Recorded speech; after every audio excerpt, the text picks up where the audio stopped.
We will control what you see and hear. You are about to experience the terror and foul horror of...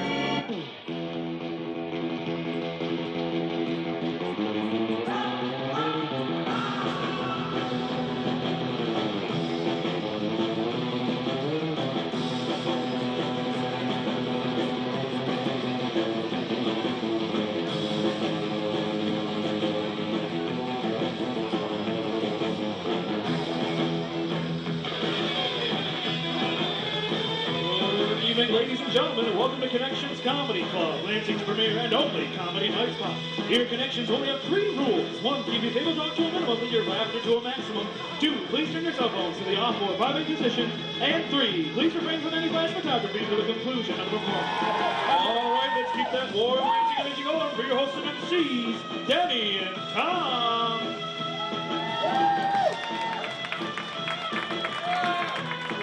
All right, welcome everybody. How's everybody feeling? You're looking shitty. Good, that's good. All right, we want to thank you guys for coming out for the Public Offenders Show. Give it up for us one time. That's right. And scene. Hi, my name's Thomas Levinsky. I'm 25 years old. I am a comedian from Lansing, Michigan. I've been doing comedy for about 11 months. My name is Denny Green. I am 39 years old, which is hard to believe because I look so good. I got into comedy because I've always kind of wanted to. Everyone always told me I should. And all my teachers said waste time and disturbs others. And I wanted to prove them wrong. And I wanted to get paid for doing something that has pretty regularly got me fired. My name is Jacob Zamansky.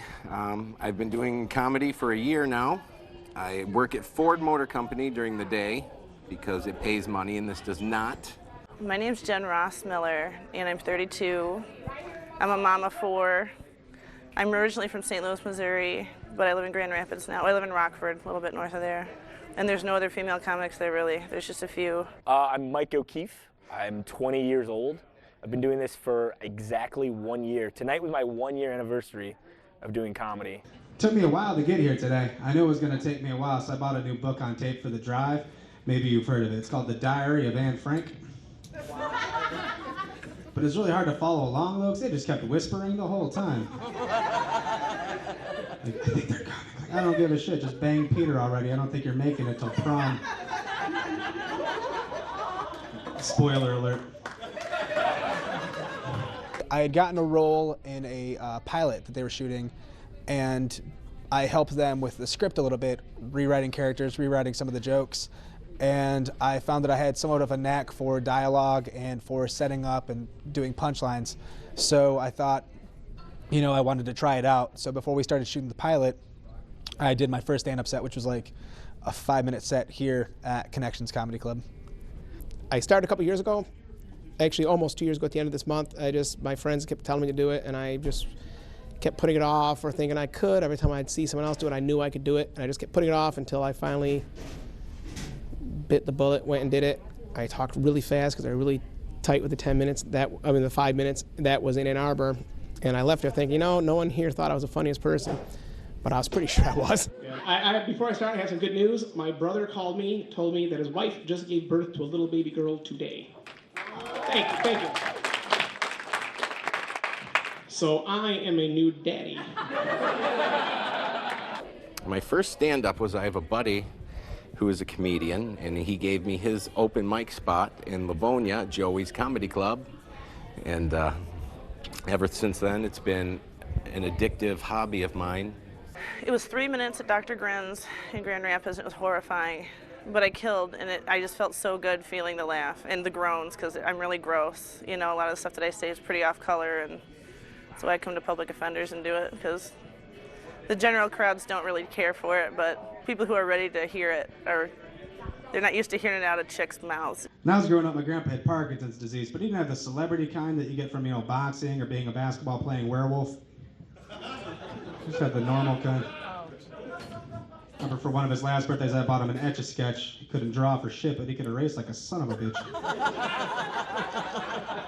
I think if you take anything too seriously in your life, then you're not really able to live, because you're just sitting there like from day to day, from moment to moment, but you're not really experiencing everything.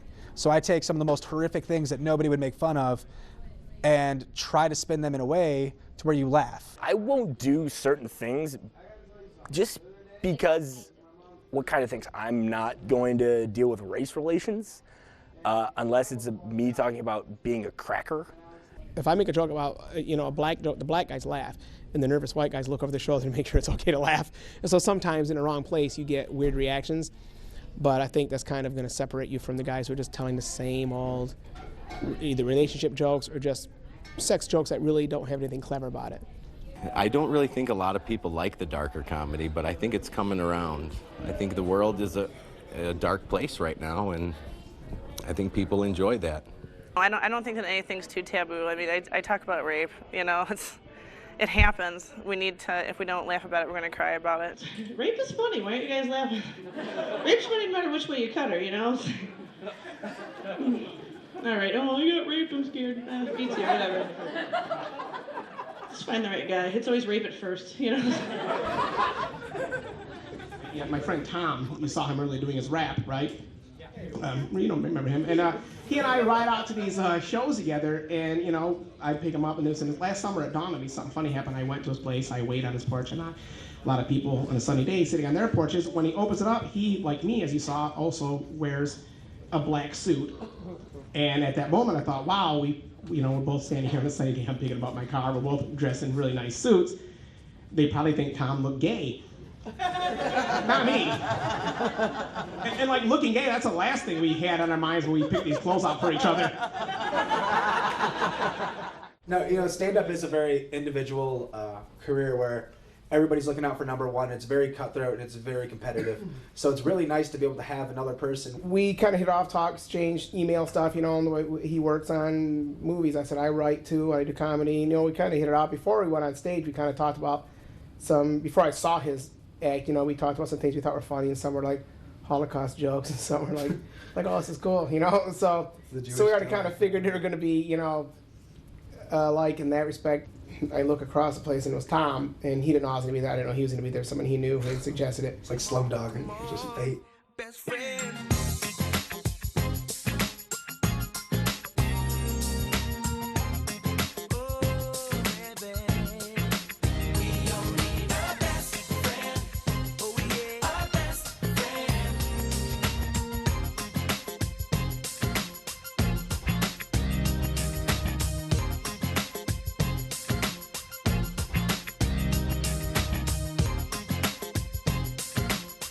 He's my best friend.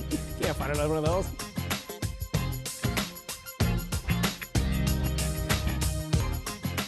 Tom and I kind of talk about it, and we really want to do, you don't want to sound crazy like I want to be, as big as, Chris Rock or anything, but and then again, what's the point in, if you're going to make a pipe dream, you also make it big. Last June, I was able to go to New York, perform there.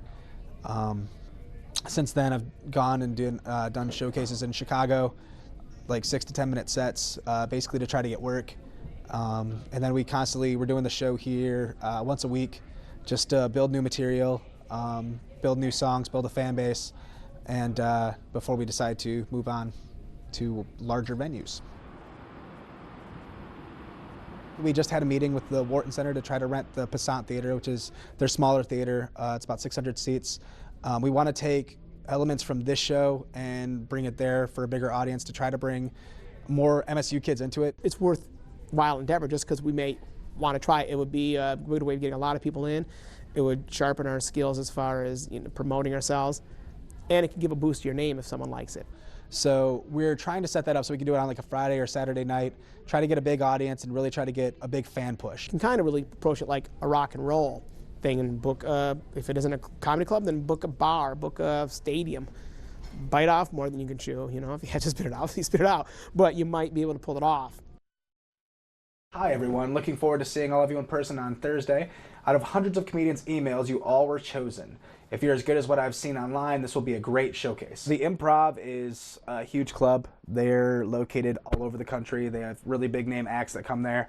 They do their own booking, so if I do well, then they'll talk to another club and I can get a chance to work at that club. So it's basically just a huge way to parlay. Plus everybody has heard of the Improv because I think that's where Letterman, Leno, everybody really got their big breaks. So by putting that on my resume, it automatically gives me a little bit more credibility than a lot of other up-and-coming comics do. The pilot is coming along. I'm excited. We were going to go to NCG, but they're on some crazy shit where it was like you weren't allowed to sell tickets there. You weren't allowed to put posters up or like show it or like tell anybody about it at that place. It was all like private stuff, like, and then people would have to just show up at that time that it started. You know what I mean? So it doesn't make any sense. And NCG, it's like you're going to get a cut of the door. I don't know why you wouldn't let us promote our stuff there, but I guess it's just like corporate policy. They're just pricks. So that's going to get moved to Celebration. I had been emailing people from the Improv for a while.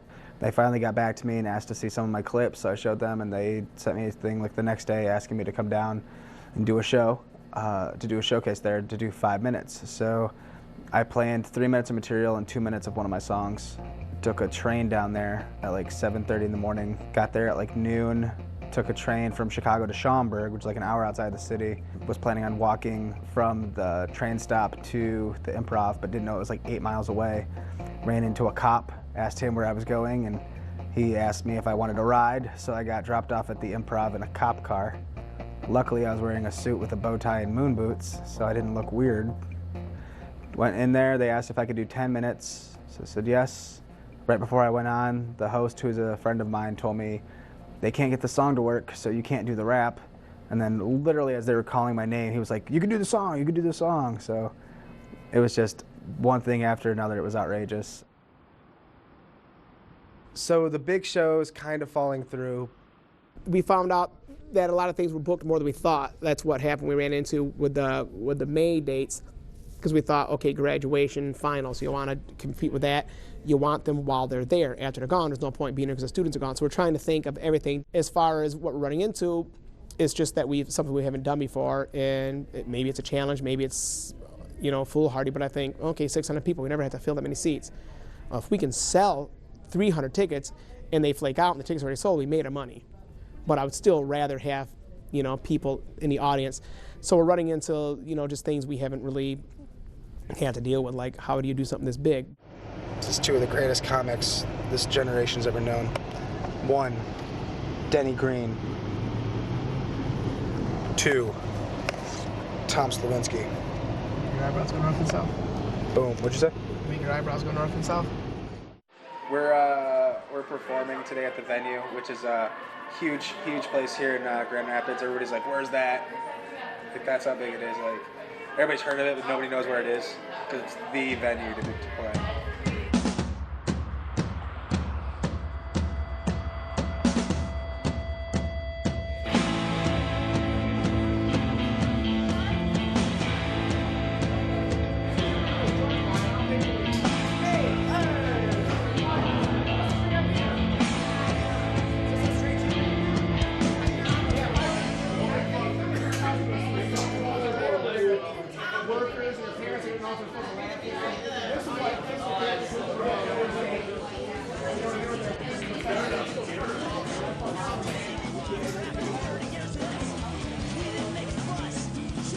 That pisses me off, dude. I check, like, I'm so sick. This is the fucking second time in a row where I check and make sure, like, yo, if, you know what I'm saying? Like, I plan my shit ahead of time, get here and it gets fucked up. But there's nothing, I don't play guitar on stage. There's nothing I can fucking do about it. If all else fails, I'm gonna go buy a boombox at Maya real quick. That'd be awesome. Shh. We're gonna have to do that anyways. Stop, they keep playing pool. Sorry. It's not alright. And I like doing the songs because it takes pressure off all the fucking jokes. You know what I mean? And I get to try this. I haven't done the songs on the West Side. You know, it's nice to actually be able to come over here and like do the songs in different cities. You know, and have people be like, "Wow, I really like that." You know, and add a little bit more flair to, the YouTube page or the fucking our Facebook. Can you beatbox? For that long? Are they sure they can't?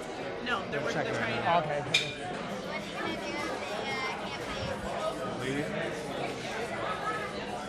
He just killed at the Improv in Chicago, and he's here now for us. His name is Tom Levinsky, everyone. Put your hands together. How's everybody doing?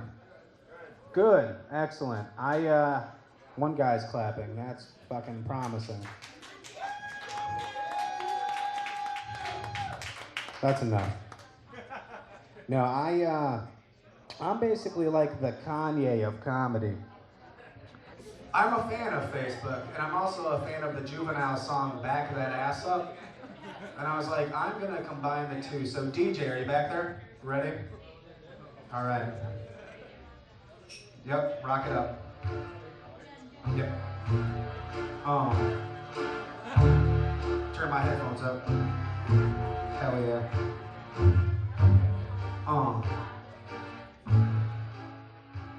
I have, 120 some jokes. So to sit there and be like, I need to, do this one, this one, this one, this one, and memorize it, and know that the set list is going to be a certain way after practicing to do half the time of that, it's difficult. And then right when they told me the music was going to be there, I really felt like I was up Schitt's Creek. I have not heard back from the Improv yet. I mean, we'll see where it goes. I need to, email them again and just stay in touch with them. But, I mean, I haven't been doing this that long. I've only been doing this for a year. So a lot of the other guys I went against are 4 or 5 years, and I had better sets than all of them, except for one guy. Have there been any updates for the big show? No, none. None at all. I emailed the lady from the Passant to get the list of available dates in September, and she told me she'd call me or email me back by the end of the month, and it's supposed to be last week. I haven't heard back from her, so I suppose I should probably give her a call, but the place that I was employed, it was one of the places that was going to help fund the show, so that could pose a problem. As far as what I've heard, end of April should be when the premiere comes, and a lot of people are excited. I keep getting texts and chats from people saying, hey, when's it gonna happen? I wanna see this.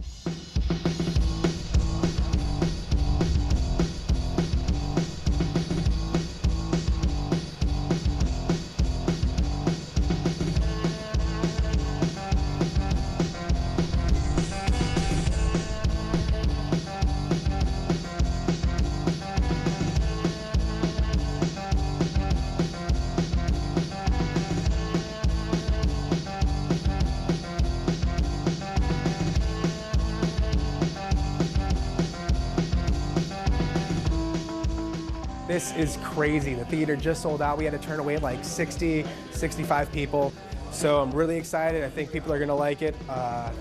Fingers crossed, 170 people are gonna be in there screaming my name. It's gonna be insane. So hopefully it's good. How we doing? Everybody give me some energy. Yeah, a feed off it. All right. So I hope you guys like it, and I hope you have a good time.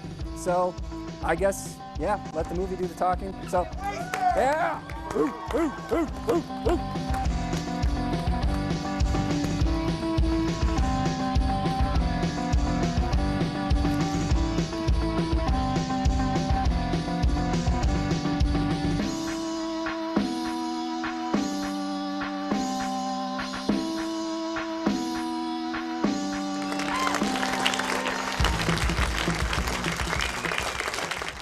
It went amazing.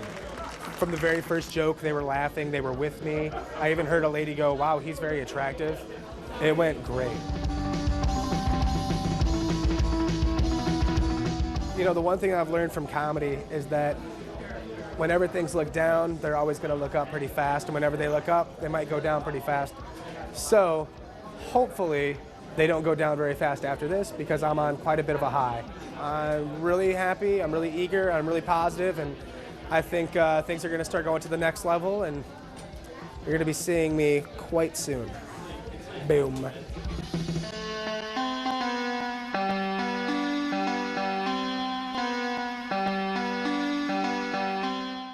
Gotta change my status update to up late while I'm eating out a hostess. A cupcake, crop my profile photo.